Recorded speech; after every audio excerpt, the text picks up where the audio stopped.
Hi students, today we are going to see Civics Unit 2 Political Parties. Today we are going to see Unit 2 Political Parties. In these lessons we are going to learn to define what political party is and to understand the importance of the political parties. To know the role and functions of the political parties. To understand the party system in India and the role of opposition parties. So இந்த லெசனில் நம்ம என்ன பார்க்க போகிறோம், political பார்ட்டினா என்ன, அதோட importance என்ன, அதை நம்ம எப்படி புரிஞ்சிக்கணும், அது என்னோடய ஃபங்க்ஷன்ஸ் என்ன, இப்போ அந்த பொலிட்டிக்கல் பார்ட்டியில் ஆப்போசிஷன் பார்ட்டியோடைய இதெல்லாம் ஃபங்க்ஷன்ஸ்லாம் என்னங்கிறத பார்க்க போகிறோம். ஃபர்ஸ்ட் ஒன் நம்ம வாட் இஸ் பொலிட்டிக்கல் பார்ட்டி அப்படின்னா என்னன்னு பார்க்கலாம். Political parties are the volunteer association of individuals with a broad ideology and agenda and program for the society. Political parties seek to implement their policies by winning people's support through election. Parties vary in size and in the ways they organize themselves as well as their policies.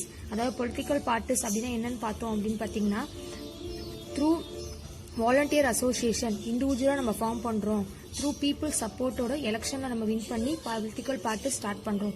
3 basic components இருக்குது நம்ம ஒரு political party start பண்ணணும்னா.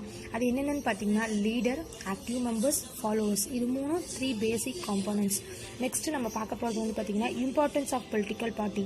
Political parties ஒன்று நம்ம start பண்ணணும் அப்படின்னு பார்த்தீங்கன்னா அதுக்கு மெயினாக என்ன தேவை அப்படின்னு பார்க்குறாங்க. அதில் வந்து பார்த்தீங்கன்னா ஃபர்ஸ்ட் ஒன் வந்து பார்த்தீங்கன்னா engaged in political activity for 5 years. Candidates secure at least 6% total votes in the last general election. ஏற்கனவே லாஸ்ட் எலெக்ஷனில் வந்து பார்த்தீங்கன்னா 6% வந்து பார்த்தீங்கன்னா நம்ம ஒரு கேண்டிடேட் யார் நிற்கிறாங்களோ அவங்க வந்து நமக்கு வின் பண்ணியிருக்கணும். அவங்க வந்து பொலிட்டிக்கல் பார்ட்டி 5 yearsல வந்து பார்த்தீங்கன்னா ஃபுல்லாக பொலிட்டிக்கல் பார்ட்டிஸில் என்கேஜ் ஆகிருக்கணும் அப்படிங்கிறத சொல்லியிருக்காங்க. நெக்ஸ்ட் ஒன் நம்ம பார்க்க போகிறது கேரக்டரிஸ்டிக்ஸ் ஆஃப் பொலிட்டிக்கல் பார்ட்டிஸ். அதோட பொலிட்டிக்கல் பார்ட்டிஸ் அதோட கேரக்டரிஸ்டிக்ஸ் என்ன அப்படின்னு பார்த்தீங்கன்னா consist of group of persons of common goals and shared values. அதாவது பொலிட்டிக்கல் பார்ட்டியில் குரூப் ஆஃப் பர்சன்ஸ் இருப்பாங்க, அவங்களோட கோல்ஸ் என்ன, அவங்களோட மற்ற ஷேர்ஸ், அவங்களோட ஐடியாஸ் எல்லாமே ஷேர் பண்ணிக்குவாங்க. Capture power only by constitutional means, have its own ideology and program, endeavor to promote the national interest and national welfare. அதாவது பொலிட்டிக்கல் பார்ட்டிஸில் வந்து பார்த்தீங்கன்னா அவங்களோட இன்ட்ரெஸ்ட், அவங்க எப்படி வந்து டெவலப் பண்ணலாம் அப்படிங்கிறத பற்றி தான் அவங்க யோசிப்பாங்க அப்படின்னு சொல்லியிருக்காங்க. நெக்ஸ்ட் நம்ம பார்க்க போகிறது வந்து பார்த்தீங்கன்னா types of political party system. இதில் வந்து single party, bi party and multi party. First single party அப்படின்னா என்னன்னு பார்த்தீங்கன்னா system in which the single political party has the right to form the government. Single party is existed in communist countries such as China, North Korea and Cuba. அதாவது ஒரே ஒரு party, single party மட்டும்தான் run பண்ணுவாங்க. அவங்கள அந்த system தான் நமக்கு single party சிஸ்டம்னு சொல்லுவோம். இந்த மாதிரி சிஸ்டம் எங்கே ஃபாலோ பண்ணுறாங்க அப்படின்னு பார்த்தீங்கன்னா சைனா, நார்த் கொரியா அண்ட் கியூபாவில் ஃபாலோ பண்ணுறாங்க. நெக்ஸ்ட்டு நம்ம பார்க்க போகிறது bi party system. Bi party system வந்து பார்த்தீங்கன்னா 2 பார்ட்டிஸ் இருப்பாங்க. One is ruling party and another one is opposition party. Bi party system வந்து நம்ம எங்கெல்லாம் ஃபாலோ பண்ணுறாங்க அப்படின்னு பார்த்தீங்கன்னா UK, USA இது 2 இடத்துல நமக்கு ஃபாலோ பண்ணுறாங்க. நெக்ஸ்ட் மல்டி பார்ட்டி சிஸ்டம் அப்படின்னு பார்த்தீங்கன்னா மோர் தென் 2 பார்ட்டிஸ், 3 ஆர் மோர் பார்ட்டிஸ் தான் நம்ம என்னன்னு சொல்லுவோம்னு பார்த்தீங்கன்னா மல்டி பார்ட்டி சிஸ்டம். இந்த டைப் ஆஃப் பார்ட்டி சிஸ்டம் எங்கெல்லாம் நமக்கு ஃபாலோ பண்ணுறாங்கன்னு பார்த்தீங்கன்னா India, France, Sweden and Norway etcetera. Next நம்ம பார்க்க போகிறது வந்து பார்த்தீங்கன்னா பார்ட்டி சிஸ்டம் இன் இந்தியா. இந்தியாவில் நமக்கு என்ன மாதிரி சிஸ்டம் ஃபாலோ பண்ணுறாங்க அப்படிங்கிறத பற்றி தான் பார்க்க போகிறாங்க.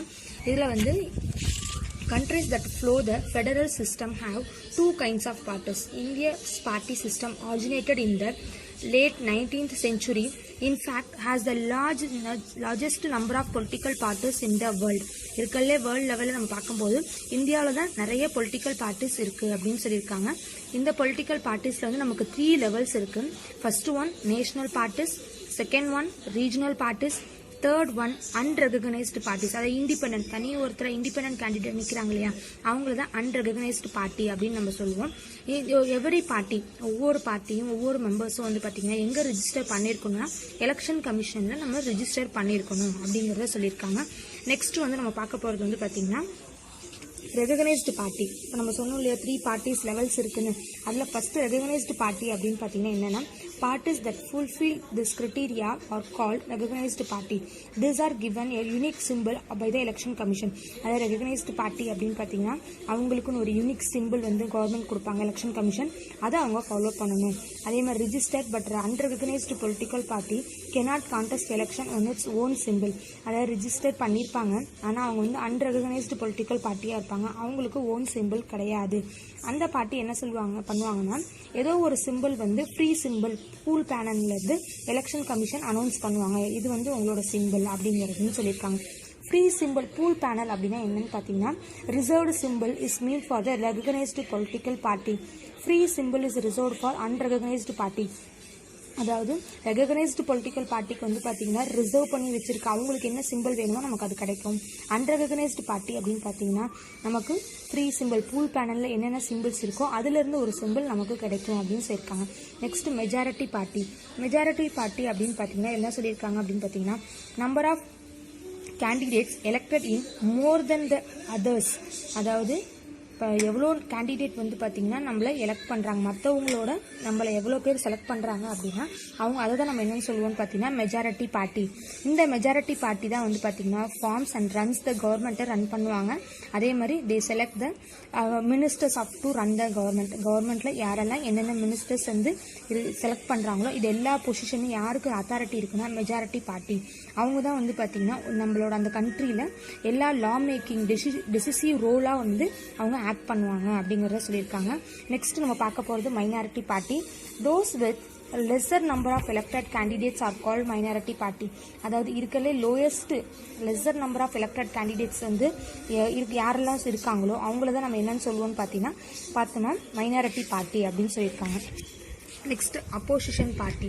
அப்போசிஷன் பார்ட்டி அப்படின்னு பார்த்தீங்கன்னா இருக்கிறதுலே second largest number of seats, அதாவது இருக்க செகண்ட் லார்ஜஸ்ட் நம்பர். அதாவது ஃபர்ஸ்ட் ஒன் நம்ம மெஜாரிட்டி பார்ட்டின்னு சொல்லுவோம். மெஜாரிட்டி பார்ட்டிக்கு நெக்ஸ்ட் லெவலில் இருக்கவங்க தான் நம்ம அப்போசிஷன் பார்ட்டி அப்படின்னு சொல்லியிருக்காங்க.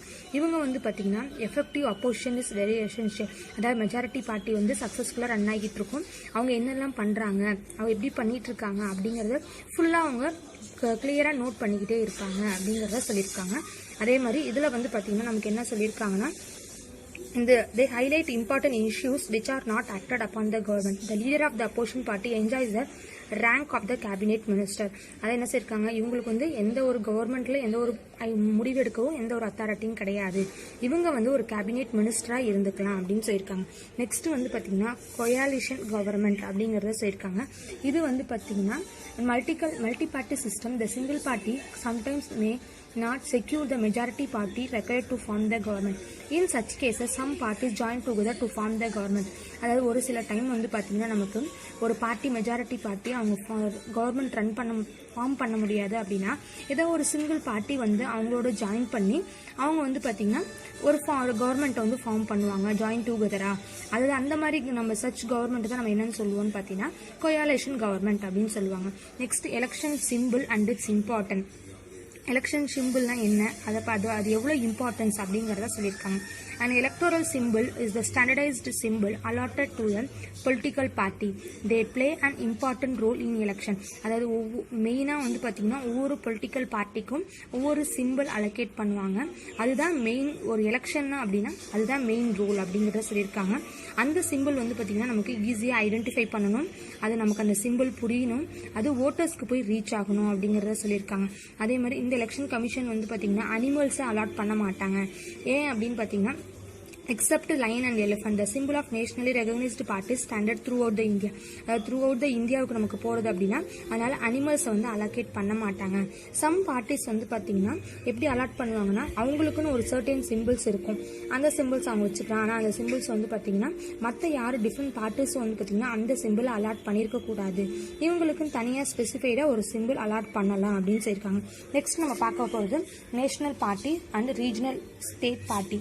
அதோட டிஃப்ரென்ஸ் என்ன அப்படிங்கிறத பார்த்துருக்கோம். நேஷனல் பார்ட்டி அப்படின்னா என்னன்னு பார்த்தீங்கன்னா டிஃப்ரெண்ட் எலெக்ஷன் ஆல் ஓவர் இந்தியாவில் நமக்கு அவங்க வந்து பார்ட்டிசிபேட் பண்ணலாம். ஆனால் ரீஜனல் பார்ட்டி அப்படின்னு பார்த்தீங்கன்னா பட் வித்தின் ஒன்லி த ஸ்டேட்டில் மட்டும்தான் அவங்க பார்ட்டிசிபேட் பண்ண முடியும். அதே மாதிரி next one second point national party அப்படின்னு பார்த்தீங்கன்னா ஸ்ட்ராங் எனஃப் இன் அட்லீஸ்ட் 4 ஸ்டேட்ஸில் வந்து பார்த்தீங்கன்னா அவங்க பார்ட்டிசிபேட் பண்ணலாம். இங்கே வந்து ரீஜனல் பார்ட்டியில் வந்து பார்த்தோம்னா அட்லீஸ்ட் 1 or 2 ஸ்டேட்ஸில் மட்டும்தான் அவங்க பார்ட்டிசிபேட் பண்ண முடியும். It has exclusive simple through out the country, அதாவது கண்ட்ரி ஃபுல்லாக எல்லா இடத்துக்கும் ஒரே சிம்பிள் இவங்க இருக்கலாம். ஆனால் இங்கே வந்து பார்த்தீங்கன்னா நமக்கு ரீஜனல் பார்ட்டியில் ரெகக்னைஸ்டு சிம்பிளாக இருக்கணும்.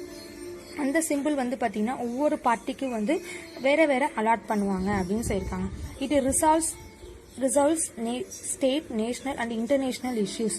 இவங்க எதெல்லாம் வந்து நேஷனல் பார்ட்டி அப்படின்னு பார்த்தீங்கன்னா அவங்க எதெல்லாம் ரீசால்வ் பண்ணணும் அப்படின்னு சொல்லியிருக்காங்க. இவங்க வந்து பார்த்தீங்கன்னா ரீஜனல் அண்ட் ஸ்டேட் இன்ட்ரெஸ்ட் இது ரெண்டுமே இவங்க வந்து மெயினாக நமக்கு வாட்ச் பண்ணி ஆகணும் அப்படின்னு சொல்லியிருக்காங்க. இதில் வந்து பார்த்தீங்கன்னா both the national and regional parties trigger the growth of the nation and work for the welfare of the people. ரெண்டு பேருமே வந்து பார்த்தீங்கன்னா பீப்புளோட க்ரோத்துக்கும் அவங்களோட டெவலப்மெண்ட்டுக்கு மட்டும்தான் இவங்க மெயினாக இருக்கணும் இந்த 2 பார்ட்டிஸும் அப்படின்னு சொல்லியிருக்காங்க. நெக்ஸ்ட் வீடியோவில் வந்து பார்த்தீங்கன்னா நம்ம இந்த லெசனுக்கான புக் பேக் எவாலுவேஷன் பார்க்க. இந்த லெசனில் recap summary is modern age is an age of mass society and of large populations, and party system is a modern phenomenon. So modern ஏஜில் தான் வந்து என்ன பண்ணாங்க, சொசைட்டி எல்லாம் சேர்ந்து இந்த லார்ஜ் பாப்புலேஷன்ஸை மெயின்டைன் பண்ணுறதுக்கு ஒரு சிஸ்டமேட்டிக்காக கொண்டு போகிறதுக்காக நமக்கு ஒரு பொலிட்டிக்கல் இது வேணும் அப்படிங்கிற ஒரு தாட் வந்ததே இப்போது மாடர்ன் ஏஜில் தான். A group of people with broad common interest who organized to win elections, control government and thereby influence government policies. So ஒரு குரூப்பான யாரெல்லாம் வந்து ரொம்ப ஆர்கனைஸ் பண்ணுறதுல விருப்பமாக இருக்காங்களோ அவங்கெல்லாம் சேர்ந்து ஒரு குரூப் ஃபார்ம் பண்ணி அந்த குரூப்பை வந்து கவர்மெண்ட் பார்ட்டிஸாக மாற்றி பொலிட்டிக்கல் கண்ட்ரோல், கவர்மெண்ட் எலெக்ஷன்ஸை வந்து ஃபேஸ் பண்ணுறதுக்கு மக்கள்கிட்ட அவங்க வந்து கேட்குறாங்க. There are 3 major types of party systems: single party system, bi-party systems and multi-party system. So நம்ம இந்த party systems, political party systems பார்த்தாலே 3 டைப்ஸ். அதில் வந்து சிங்கிள் பார்ட்டி, அதாவது ஒருத்தர் தான் ஆட்சி பண்ணுவாங்க. பை பார்ட்டி சிஸ்டம்ஸ்னால் 2, ஒரு எதிர்கட்சி ஒரு ஆளுங்கட்சி அந்த மாதிரி இருப்பாங்க. மல்டி பார்ட்டி சிஸ்டம்ஸ்னால் எதிர்கட்சி ஆளுங்கட்சி அது இல்லாமல் நிறைய சுயேட்சை கட்சி, அந்த கட்சி இந்த கட்சி அப்படின்னு சொல்லிட்டு சுதந்திரமாக கட்சி அமைச்சு ஆட்சி பண்ணுறவங்களும் சப்போர்ட் பண்ணுறவங்களும் மக்களுக்காக பணி செய்கிறவங்களும் இருக்காங்க அப்படி சொல்கிறாங்க. In India we have multi party system. So இந்தியாவை பொறுத்த வரைக்கும் நம்ம வந்து என்ன வச்சுருக்கோம், மல்டி பார்ட்டி சிஸ்டம் நம்ம ஃபாலோ பண்ணுறது. நம்மளுடைய இதில் வந்து நிறைய கட்சிகள் இருக்குது. இந்த கட்சி தான் அந்த கட்சி தான் அப்படின்னு 2 கட்சி தான் இருக்கணும், 3 கட்சி தான் இருக்கணும் அப்படிலாம் கிடையாது. எத்தனை கட்சி வேணாலும் இருக்கலாம். So India have a multi-party systems. Individual citizens who are not member of the party may also be elected. They are known as independents. So individual citizens எல்லாருக்குமே என்னது, ஒரு எலெக்ஷனில் ஃபேஸ் பண்ணுறதுக்கு எல்லாருக்குமே ரைட்ஸ் இருக்குது. ஒரு இண்டிவிஜுவல் சிட்டிசன் வந்து எந்த பார்ட்டிலையுமே டிபெண்ட் ஆகாமல் சுயேட்சையாக கூட நிற்கலாம் அப்படி சொல்கிறாங்க. Election commission is responsible for free and fair elections in India. So election commissions தான் அது இந்தியாவுடைய எலெக்ஷன் பார்ட்டிஸ்க்கு. எலெக்ஷன்ஸ் பார்ட்டி தான் வந்து என்னது ரொம்ப இம்பார்ட்டண்ட்டு. அவங்க தான் என்ன பண்ணுறாங்க, நம்மளுடைய இது கட்சியை வந்து அமைக்கிறதுக்கு ஆளுறதுக்கு வந்து அவங்க ஹெல்ப்ஃபுல்லாக இருக்காங்க. ஸோ இந்த எலெக்ஷன் கமிஷன்ஸ் எடுக்கிற முடிவில் தான் நம்ம என்ன பண்ணுறோம், அது அவங்க சொல்கிறத வச்சு கீழ்ப்படிஞ்சு நம்மளுடைய தலைவர்களை செலக்ட் பண்ணுறோம். So here we have completed our lesson children. Please study well, study the book back question answers. Thank you children.